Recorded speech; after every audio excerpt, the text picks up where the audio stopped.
var gökyüzünde yıldızlar.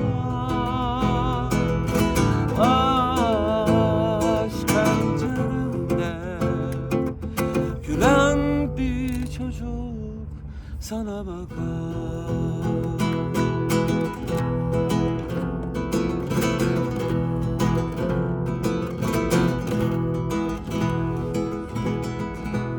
Düşünmek axtarmıram, düşünmek soruşmuram, düşünmek gözləmirəm. Səni mən, səni mən, səni mən, səni mən. Arxandayam kölgə kimi, yanındayam nəfəs kimi,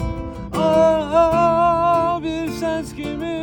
O mənəm mən, gözləməkdən bezdim, özləməkdən bezdim. Gündüz gecə qapını bağlamaqdan bezdim. İnan, inan daha mən, inan, inan daha mən, inan, inan daha mən.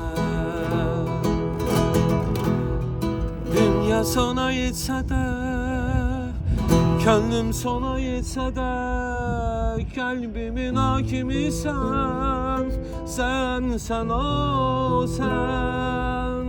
Gözləməkdən bezdim, özləməkdən bezdim.